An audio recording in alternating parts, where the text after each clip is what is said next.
What's going on, everyone, and welcome back to the Resident Evil Close Quarters Combat for the Win walkthrough. So first of all, I'd like to apologise for not finishing this series up. I actually completely forgot about it, and I sort of saw one of you guys commenting the other day asking for more parts, and I sort of remembered that I had to come back and finish this. I'm having to commentate over this. I've done my gameplay separate, because I've been away for so long, my runs got a little bit sloppy, so I decided to sort of concentrate hard and just play through it, then come back and commentate. Right now we're heading back to the mansion to get the battery so we can open up a new area in the residence here, sort of place that we're in. But we need to go and fight Yawn as well, which is a very difficult fight with the knife if you don't know what you're doing. But when you do it, it's quite simple, to be honest. It's kind of repetitive, takes a little while like some of the other fights, but it's not too difficult. We're going to run straight through here and avoid the dog and get to the elevator that's on the other side of this little area. He shouldn't bother you, he needs to stand up. He's having a rest when you first enter this area. You try and get in there without getting attacked. There's some difficult parts in this next bit because it's when the hunters sort of arrive. And that makes things a little more difficult because they're a lot more, I don't know, they sort of jump out on you in areas and it's kind of hard to get around them. If you are using guns on your playthrough, it makes it a lot easier with the hunters to kill certain ones and then you can run past the easier ones. But killing hunters with a knife is not so much fun, in my opinion. But yeah, we need to head back straight across here. You need to come back to this area in a little while, but not right now. We're going to come through and head straight through, I think, and go back towards the mansion. I think it's the door that's straight ahead of us out of here, like stick to the right, but I like to run through these pillars to avoid these dogs. It tends to help you stop getting grabbed by those guys. They are very annoying. So yeah, you might see me grinding my face off a few walls in this, not taking my corners too well and stuff, because as I said, my run's got a little sloppy. But yeah, I'm kind of annoyed with myself for not getting this game posted. Because the whole reason of me sort of doing this walkthrough and trying to get it sorted was because back in the day I was live streaming this game and I never got all the parts posted, and I kind of wanted to get a full playthrough of this posted, and I thought it'd be cool to do the knife only, but as I said, it fell in the area where I got locked out on my channel for like 2 weeks and had to spend a further week touching up all my content, which kind of sucks. So here's where the hunters arrive. You want to dart straight into that door so you don't have to deal with that one. This area is a bit of a bitch, because usually if you as I said, if you're using guns, you come in here and you shoot the first hunter and you can run past the second one really easily. But we're not going to fight this hunter. I kind of got trapped here. That dick sort of jumped up the stairs, and you kind of just want to try and get past them any way you can. I like to wait around here, and then when they get to the bottom, try and get past them both. So I'll pass one, they'll pass two, heal myself really quick when I can if these guys start touching me up. There we go. And get the hell out of here. I'm pretty sure you don't have to come back to this area, so yeah, you should only have to run past these guys once. There we go. Get out of there. They are annoying. They can definitely trap you on the stairs as well. There, if one gets behind you and one gets in front of you on the stairs, you can be so screwed. It's just game over, pretty much. So we're going to head straight through here, and I think we have to dodge a couple of zombies. I'm not sure how that went for me in this area, but we'll have a little look. Oh, no, we got to push this statue first. We've got to push this all the way through this room, and when we do, we've got to run back out and around to the other section of this room and press a switch. Make sure you're pushing this thing, because if you're not, you're probably going to get squished by these walls. Never a good idea. So I said, I think, in the previous part, I'm not 100%, but I wasn't going for the speedrun, because I've already got it. It'd be nice to get it under 3 hours if I could, but with a knife it kind of extends things a lot. It is definitely possible, but I'm kind of taking my time and going to save, and a lot of the runs I see on YouTube, people aren't saving with the knife only playthrough, but screw that, I have no time for that. But I think a lot of those runs may have been done, probably not all of them, because I know some people take it quite seriously, but I know a lot of those runs may have been done with an emulator where you can just save it without saving it, if you know what I mean. That also allows you to get the best runs in areas and stuff like that. There's probably some really cool runs that are put together, sort of only using the best times. I've seen a couple of people doing that, I think. But you want to grab the book that's on the floor here, make sure you don't miss it. And then we're going to come over here, examine this gravestone, back out of this reading material, and press the button that's on the gravestone, and then head down. I really need a drink, my mouth is dry, man. So we're going to head down here. Ah, moisture. Much better. Right, so don't worry about these spiders. I know they look gross, but you can just literally run past them. I don't think they've ever hit me, to be honest. Really no need to fight those guys at all. This next area is a little bit tricky, because we're not using those defense items. We have no tasers or daggers. This guy usually grabs me, to be honest. It's kind of hard to get the dodge on. Oh, I got it there, though. Quick zombie dodge, my friend. So, restore the power there by pressing that button. And then you've got to run back past this guy. Please don't grab me. Hey! And we've got this one. Oh no, he got me. Ah. Alright, so run past him. And then straight down this corridor. Unlock this door. And I think now we're like on the bottom floor of the mansion. Just about to get back into it. But you want to run straight here, and I like to wait for this guy to face the wall because he sort of wiggles his walk around for some reason. Oh, he's still got... Oh, I was a little bit hasty there, but a lot of the time he sort of faces the wall and makes it really easy for you to run past him, but he got the grab on me there. Son of a bitch. Let's get in there, and then wait for this elevator to do its thing. So yeah, we've got to fight Yawn very shortly. I think it's coming up in about 8 minutes or something like that. It's kind of a difficult fight. Definitely not easy with the knife when you don't know what you're doing. As soon as you get your head around it, though, it is pretty simple. Right, so this guy's not facing us. Quickly run past him. And this is where the battery is for that elevator that's near the residence. We've got to go back to there and put that in. I'm going to grab this battery. I think we fight Yawn before we do that, though, so just come out of here and straight away move to Jill's left, otherwise that zombie might grab you. And through here. Yep, go. Through here and through this door. Unlocking that. So I'm not sure, I think this is the area with the Crimson Head. Like the first Crimson Head that you can't do anything about. Unless you burn him. But we don't burn him on these runs. I'm going to use my first aid spray there. It's good to have good health. I think this guy went like full retard and just wouldn't grab me. I was trying to do the zombie dodge and I ended up just running around him because he was being stupid. Like, I don't know, he just wanted to give me a hug or something. And we got lucky and the zombie wasn't here, so you run around here and straight into that door to avoid the Crimson Head. And we're going to grab the gems that are in this room through here. So we're going to go into this door using that mansion key.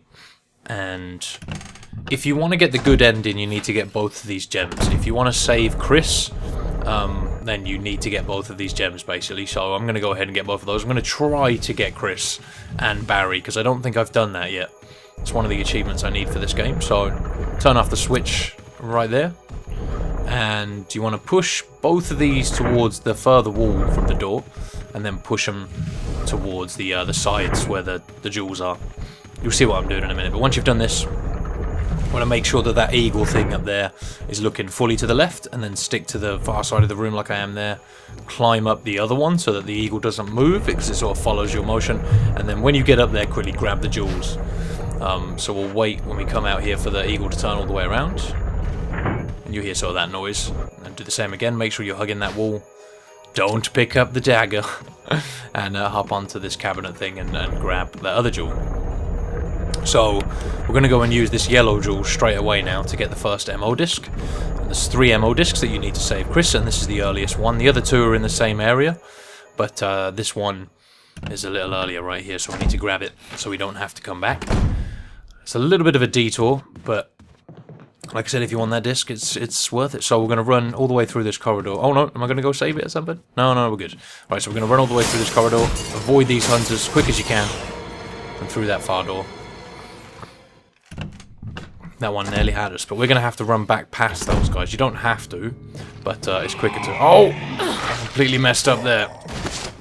So pro tip, if you come out of that door and just straight away turn right, that zombie won't get you, but I kind of forgot about it. I tend to always forget about that because I'm still panicky over running past those hunters. But if you come through that door, immediately turn right, you'll dodge that guy quite easily. So use the yellow gem on the lion, tiger, whatever head here, and you'll get the first MO disc.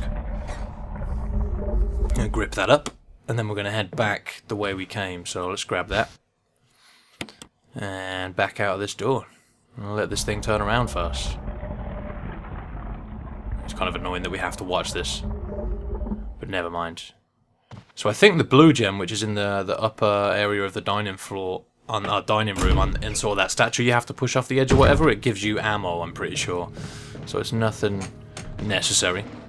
So we're going to head back here, and what I like to do in this area is try and get past this first hunter, and then run into the save room, because then he resets and heads all the way back to this door, because there's one hunter right here. So So we're going to run past him. Oh, he missed me. Go, go, go. We're going to jump in here and then just come back out. I think I may have stashed the MO disc in here, I'm not sure. Because we don't need it till a lot later.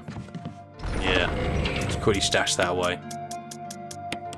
I'll take the first aid box as well. Why not? Always good to stay in full health. I'm pretty sure this is a blue and green herb, yeah. So I end up keeping that in case I get poisoned when I go back through the residence area with the snakes, because that is very, very annoying. Stash away that ammo disc and then leave. That hunter will now be back over by that door we just came through a minute ago and won't see you, so he won't be, you know, right up your ass in this point. But the other guy is just up here by this door. So we're going to try and run straight past him. Oh, Kobe'd him. I ran straight under him as he jumped. Awesome. Well, he Kobe'd me. Awesome. That was great. Okay, so Crimson Head sucks. Friendly fire for the win. I remember that happening and I was trying not to laugh. I somehow got past him there. That was great. I just made him go and smack his friend. I don't know how I managed that, but yeah, great times. So we're going to head through this door that I just ran through right there, and then we're going to go and fight Yawn. So we're going to mash up the steps there for a quicker movement up the stairs. Follow this area through. And head through this door that was previously locked. Unlock it with that mansion key. And there's 2 herbs as you come through here if you need some health. And Yawn, another quick tip, is that Yawn won't poison you, I don't think, if he bites you during this fight, which is kind of nice, because the only way to cure yourself of that is to go back to that save room where we just stash the MO disc and get the serum. But we don't want to do that, it's time wasting. So I'm going to go ahead and use this herb and then grab the other one just in case I need it. And then we're going to run and activate this fight with Yawn. So, run through here, and then you should get a cutscene coming up. Turn around as quick as you can. And then down this ladder. And the key to this fight, really, is just to keep him looping around in the bookcase area. And you want to run straight for that. He'll come out of that area. Try and get him to follow you. And if his head's on the floor, you want to listen out for when he hisses, because usually that's when he means he's sort of standing up, preparing to bite. And he sort of stops when he does that, which can give you a little bit of distance on him. He's just done it right there, as you can see, he stopped, so I've got around to slash him a few times in the back. So I think it takes around 80 or 70 or 80 slashes to kill him. We've done about 4 so far. But you kind of want to watch the tiny little crack that's on the far left. And see, he just went past right there? You kind of need to look out for that and see which direction he's coming from, so you can run all the way around and get a couple of slashes on him. And you want to be careful when doing it from the side we've just attacked him on, because sometimes he turns around and comes straight back through there really quickly. So try and stay around the middle area unless you're sure of which direction he's going to go, and then you want to sort of hover by the edge until he just comes around the corner and then run round. But we'll be here for a little while, I'm sure. We'll be here for about probably 15 minutes or so. I think after I did this, I just went and saved it, just to get the part done. Because this is a tricky fight. And I kind of wanted to get the video up for it. I've done one more part of this already. I'm at the labs at the moment, and there's probably only one more part to go for me. So I'm going to try and work on that a little bit, because that's the hardest part. And yeah, try and get that finished for you guys, get it posted. So we're going to keep doing this repetitive ring around the rosy nonsense with Yawn, and keep shanking him in the butt. Get about 80 or so well-timed butt pokes, and we'll have him. It's kind of annoying just to know that if I had the grenade launcher right now, like 2 shots would kill him, or I think it's between 2 and 5 or something like that kills him. It's a really, really quick fight with the grenade launcher. And this is just ridiculous. But yeah, he switched directions now. Keep running around on him. Give him a little slash, butt poke. So you really want to watch that crack I was talking about. Because if he bites you, it does quite a bit of damage, I think. Jill has considerably less health than Chris, so you need to be careful with that. So another tip, if you're slashing from this side and you see that his tail in that area is particularly fat, it usually means he's turning around. I don't know why, it sort of chubs up his tail as he's turning around. But yeah, it sort of helps you figure out if he's just about to try and juke you and get behind you or something. Because he can get back in really quickly, and it doesn't happen very often, but also sometimes you can be standing here waiting for him to come through, and he doesn't, and he's sort of circled himself outside here, and you come out and he'll try and bite you. So just be careful what you're doing. Make sure you're sure of where he's coming from. It's going to make life a lot easier for you. I'm not counting the hits here. I think it took me around 80. this time. I think the minimum is 76, I was reading somewhere. But we're just going to keep going. Takes a long time. Like I said previously as well, it's really good that Yawn can't poison you, or at least he didn't seem to for me here. I think he bit me at least once, but he just did damage, so I ended up just using the herb, I think. Oh, see, he's doing that loop crap. Okay, so we're going to wait for him to come through. Yeah, getting trapped in there. And go all the way around. Repetitive stuff. Get it sorted. So a couple of you were asking what happened with the channel. And for those of you, I suppose that have been waiting for this series, I could tell the story one more time, maybe. But yeah, I kind of got locked out of my channel for 2 weeks. I think he's looping on himself there. You see, his tail was a bit fatter. You see what I mean? It kind of looks like he would, or looks like he was going to turn around on me. I was pretty sure that's what he was going to do. Anyway, yeah. So the channel nearly got shut down. Some of you were asking why, and it was basically because YouTube was accusing me of spamming keywords in my description. Which I wasn't really, because spam really means that stuff isn't relevant, and my stuff was always relevant. But also, I didn't know that you couldn't do that. I thought we were allowed to put a few phrases in the description, but apparently you're not. And it got some of my videos taken down, and almost resulted in my channel getting shut down. But to cut a long story short, basically Fullscreen was supposed to help me out in getting my channel sorted, or like, well, I thought they would have at least given me some advice. And they didn't. They were so terrible at helping me. They really didn't even point me in the right direction. They actually gave me bad advice on a couple of occasions and told me not to do stuff that I did, and it really helped me out. Yeah, they were kind of useless in that sense. But they're like the biggest YouTube network out there, guys. Fullscreen are the largest network. Not so. I don't think they are sort of brand-wise and in sort of being known terms. But in numbers, as in size and partners and whatever, and views and that crap, I think they are #1. Now you would think with that kind of title, they would really know their shit and be able to help out their partners relatively easily. But that doesn't seem like the case. They kind of just like really dropped the ball. They actually told me not to. Oh, there's the bite. Sneaky Fuka. It's doing that loop around BS. But yeah, they actually advised me not to contact YouTube and ask for help because they wouldn't help me. So I went ahead and thought, screw you, I'm going to try it anyway, because what's the worst that could happen? They're not going to do anything worse to me. All they're going to do is say, no, we can't help you. So I contacted YouTube myself, you know, little old me. Bear in mind, I know some of you think I'm a huge channel, but I'm really not these days. And odds are YouTube don't really know who I am. I'm just like, you know, a speck on the radar to them. So I contacted them. I don't really expect who I am to have any pull, if you know what I mean. And they helped me. They removed the strikes I had. They didn't give me my videos back, so they couldn't do that. But that basically it meant that I got my channel back, and I wasn't at risk of getting shut down. One email was all it took me, and I was kind of like offended that Fullscreen wouldn't help me in that sense. They were just like fully dropped the ball. And even after that, there were more things that went on where they're just pretty, like, kind of useless. Like, I feel like when I try and message their support, a lot of the time I get copy and pasted responses. It's almost to say if I was to, I don't know, message their support with sort of the email with the subject titled copyright strikes, their representatives would have like a notepad or something open with a little fucking thing that says copyright strikes with a simple paragraph they can copy and paste. I pretty much feel that like that's what I get most of the time. I understand they have a lot of partners, and it's probably kind of hard to keep up with them all. Like, I fully understand that, but I'm one of their oldest partners, guys. I was actually one of Fullscreen's first gaming channels.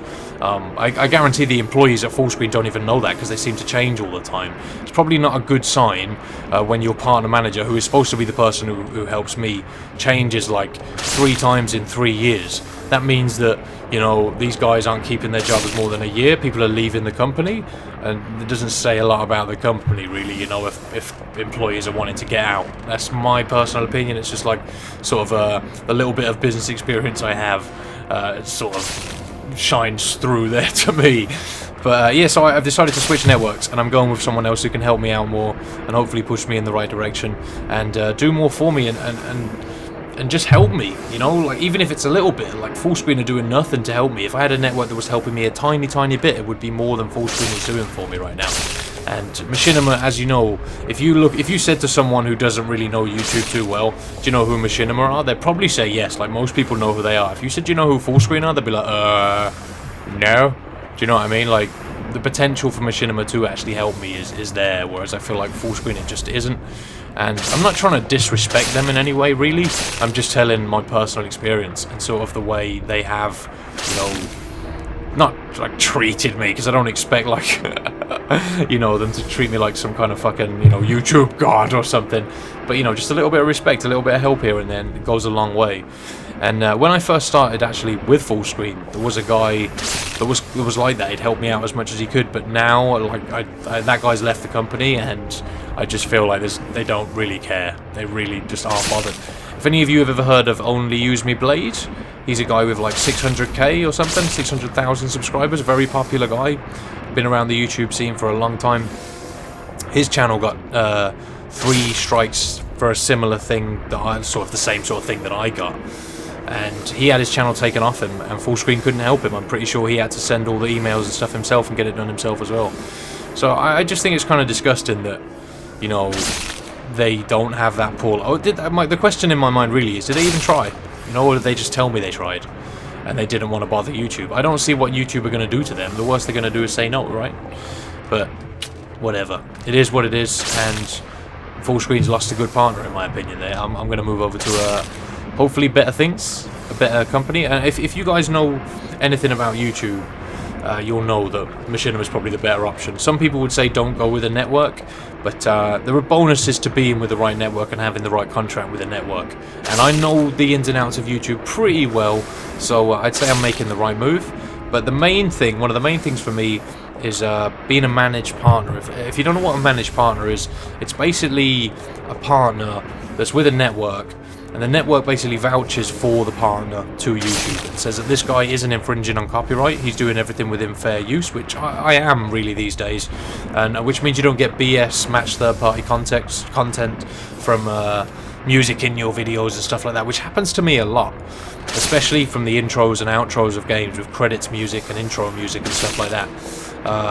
The developers of the game don't have a problem with you posting the content a lot of the time. It's just the people who own the rights to the music, and they won't release their claims on your video. Even if the music is in 1% of your video, you won't be able to earn anything off that video, which is fine by me. I don't mind not earning off a few videos, but I don't really feel like the music creators deserve to get 100% of the revenue that's created from that video, because there's so much content there that isn't theirs. Not only like my content, my opinions, my commentary and whatever, but there's also all the gameplay and stuff. I've paid for that game, which means I own the game. I know I don't fully own the rights to it, but how much of it do I own, you know? And when you think about just the music, my whole 100% of my video, the revenue of that is going to the artist for the song or whatever that's got the claim on it. I feel like that's kind of unfair, you know. Maybe they should get, if it's in 5% of the video, they should get 5% of the revenue. That would make more sense to me, but that's not the way YouTube does things these days. So yeah, it's going to be very beneficial for me to be in a managed partnership. It's going to stop me from having those stupid problems. Also stuff where I can post a video, and this bothers me more than not being able to earn revenue, to be honest, because like I said, a few videos that I'm not earning revenue off doesn't really bother me too much, but sometimes my videos end up getting blocked in certain countries because of the music that's within the game, and that's very, very annoying, because I just want to, you know, share my content with you guys, and some of you can't watch it in certain places. It's kind of stupid and an extra hassle. So hopefully that becomes less of a problem. That is going down next month, by the way, for those of you who've been asking. Some of you have been saying, you know, how are things going since the switch over, and I haven't actually switched yet. I can't switch until August, because Fullscreen won't release me from my contract a month early. They're making me stay the full term, which is kind of weak, because I know they can do it. Literally, it's a click of a button to them, or an email to YouTube saying, please unhook this guy from our CMS. CMS probably doesn't mean much to you guys, but it's basically the system that YouTube networks sort of attach all of their ads and their partners to, and it helps them manage the statistics of what people are earning and how many ad plays are going on and all this other malarkey. But they won't unhook me from that. That's all that needs to happen, is they need to unhook me from their system, and then Machinima can plug me into theirs. But they won't do that until August, so I've got to wait. Another bonus, actually, for me being with Machinima, I'll quickly say this before the video's ended, because I think we're about to beat Yawn, is that I'll be getting review copies, which means I'll be getting games early from the developers through Machinima, which is really, really awesome, which also means sometimes I'll get the permissions to post before release, hopefully. Not with everything, but hopefully here and there we'll be able to. Very, very cool. So that's Yawn done. It took us a little while. Good conversation with you guys there too. So he drops the last book over there. You need to go and grab that.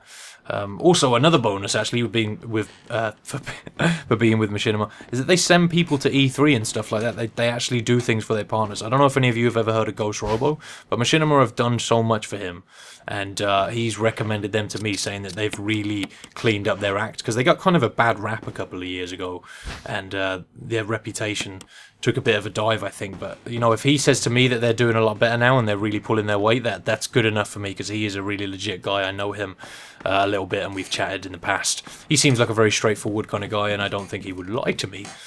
So yeah, I'm looking forward to getting with those guys. Hopefully next year I could, I don't know, try and work out going to E3 or something. That would be fucking awesome to make some videos for you guys on that. But yeah, the only problem with me going to E3 at the moment is the bloody plane tickets. It's going to cost a lot of money. We're talking like $1,000 each way. So that's like $2,000 just to get there and back, man. I haven't got $2,000 spare. I know you guys think YouTubers are rich, but not all of us, man. Hopefully, though, again, Machinima will push me in that right direction and help expose me to more people. That's what I'm really looking for. So, yeah. We should see more going on with my channel very, very soon. So we've got to run past this Crimson Head through that door again. I think I'm heading to save it here. And we have to run past this hunter that's through here, I'm pretty sure. Yeah, so keep going. He's facing the other way. We managed to get past him. And you don't have to come this way, but this is just where I come to save it. I think you need to head back to the residence now to use the battery. But I just wanted to drop a quick save to end this part here after fighting Yawn, because it's a difficult fight and I didn't want to redo it. So yeah, we're coming to the end now. I'm going to whip out my ink ribbons, put away these 2 books because we don't need them right now. There we go. Get the other one. Oh no, grab the ink ribbon, yeah? Okay, let's go save it. Get this sorted. It's an old typewriter. You can save your progress. Right, so I think that's probably added... I think it's 30 minutes or something to the time. I'm pretty sure it might be a little bit more than that. It was either 30 or 40, one of the two. But yeah, let me know what you thought about this in the comment section. I hope this has helped some of you out. I know it's late, so I do apologise again. I've tried to have a little chat with you about Machinima. Hopefully that's cleared up what some of you were asking me. Have a great day, everyone. And until next time, take it easy.